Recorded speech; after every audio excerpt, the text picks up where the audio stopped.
All right, it's Wednesday, May 29th, just following up on the SPY. Bought some calls here on bar number 2 on the 15-minute chart.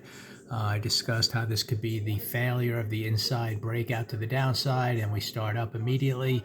We're kind of grinding higher. We've kind of reached this first little target here, which is kind of the pre-market little pivot point.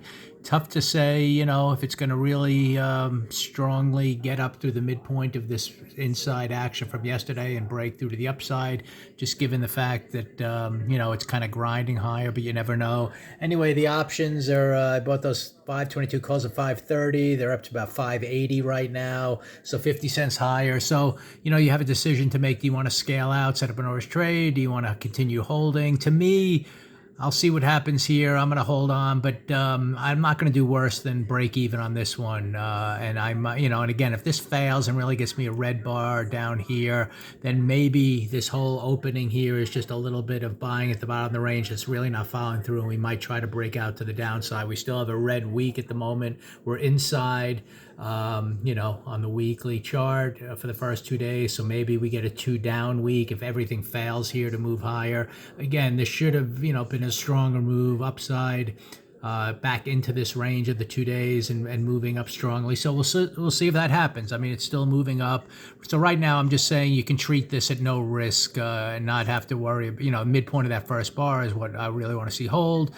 But, I see it grinding up here. It's a little tricky price action. So if somehow we fail and come all the way down, maybe we're heading lower, and we can judge that based on price action at the time.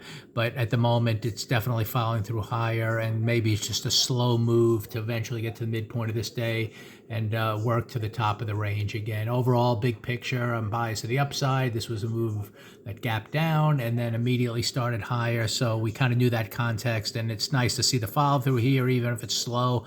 And we'll just see how much higher the SPY, goes today. Hopefully it's one push up, pause, second push up. Again, we want to get back into this inside range and work to the top of that area. That's the context that's unfolding. If it wants to go, if not, then maybe we actually are going to try to break out to the downside, given that we're below the midpoint of everything there. So a little tricky to know what's going to develop, but at least at no risk right now, we can kind of watch 15-minute price action. And the initial play was to try to, the calls here on the upside and look for that reversal back up. So just thought I'd follow up here in the morning what's developing on the SPY.